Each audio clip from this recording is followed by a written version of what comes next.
Hello and welcome in. I'm Little Red Jam, and for today's game review video, we are going to be talking about Hermit and Pig.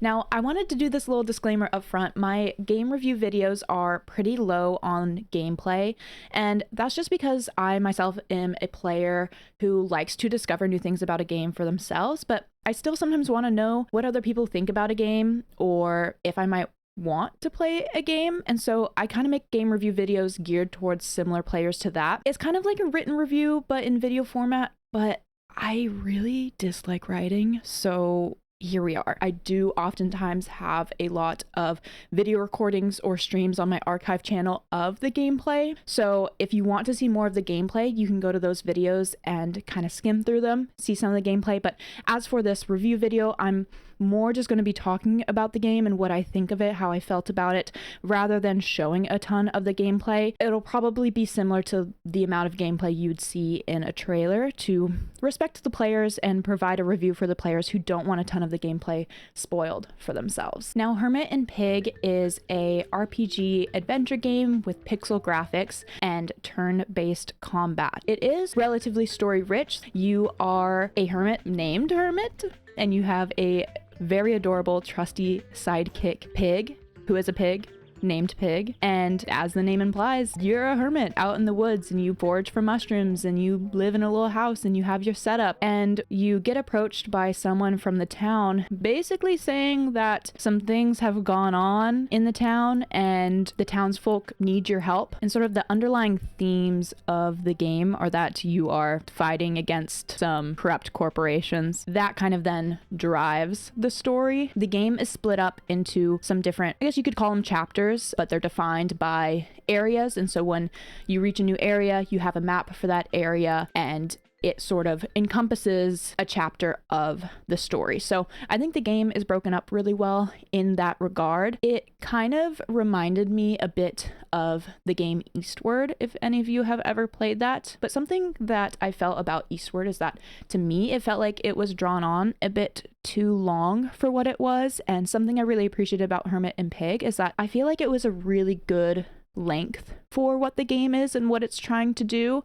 And I also appreciated how each chapter was broken up. For me, each of the chapters I think took a little under 2 hours, but that of course is because I was reading all the dialogue out loud for my recording. So I think it would go much faster if you were just playing through it on your own. But I felt like each area was really well portioned and sized to keep the story progressing along. As for Hermit and Pig themselves, I feel like they are very endearing characters. The dialogue and the way they talk and interact with the world is very accurate. I guess I don't entirely know accurate, but it portrays a personality of Hermit, being a hermit and not being used to interacting with people and being a little anxious interacting with people. So, if you have experience with some social anxiety, you might be able to relate in that way with some of the dialogue and saying things that you're like, oh gosh, why did I say that? And then of course, Pig is absolutely adorable. They both wear these beanies and matching glasses, and it's just such a cute duo. Now, as for the combat, it is turn-based combat, and I really thought it was cool how this game approached turn-based combat and made it unique and engaging and kept mixing it up throughout the game. So I think one of the main traits of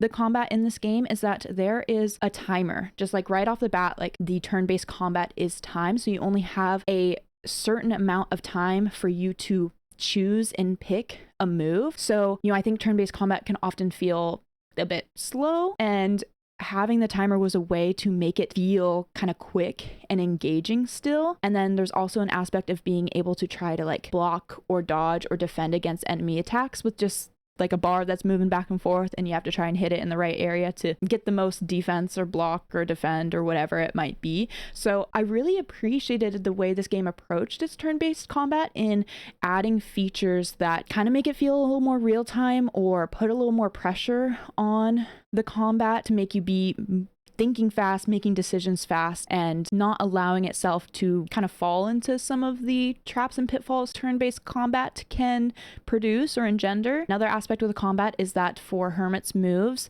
there are combinations for performing each of the attacks. So you're not just going through and picking what attack you want to do. You actually kind of have to remember the combinations and input those. And that paired with the timer on the combat makes it feel a lot more engaging and kind of keeps your brain working. So I really enjoyed the combat in this game.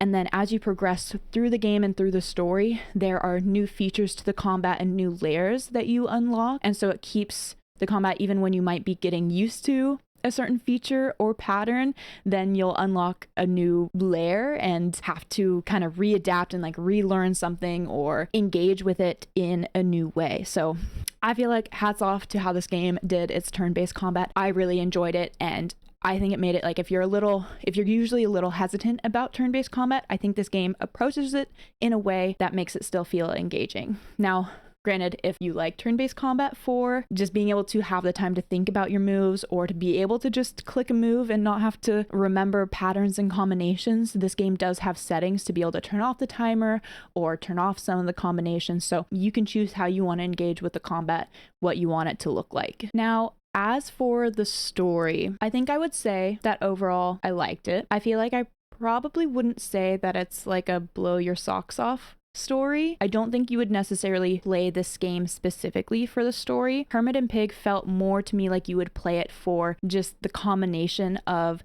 the atmosphere, the graphics, the story, and the gameplay. And perhaps not necessarily one of those stood out distinctly over the others. And it's instead the combination of those features and aspects and kind of the well-roundedness of it that brings the game to life. So I enjoyed the story, but I don't think it was necessarily anything special. And I think if you were probably more critical of gameplay stories and what they're trying to say, what they're trying to do, how they wrap up, maybe this game wouldn't entirely do it for you. If you're just kind of looking for a sort of cozy, fun, short-ish experience of a game, I think Hermit and Pig is perfect for that. That's kind of what I was looking for when I played it, and I really, really enjoyed the game. It was just a fun game. So I think if you're looking for something in this style, in this genre, just something new and fresh to play, Hermit and Pig would be kind of perfect for that. It's currently $15 on Steam right now, and I think that's pretty apt for what you get. I don't know if I necessarily would say it's a huge bargain, but I certainly don't think it's overpriced. I feel like, at least in my eyes, granted it's kind of hard to determine like what price might be accurate for a game, just because everyone comes from different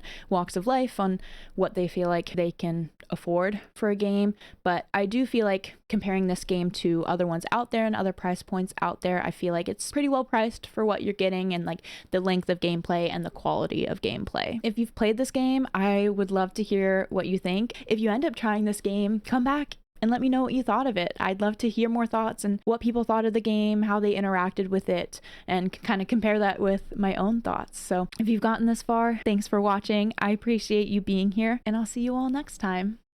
Bye.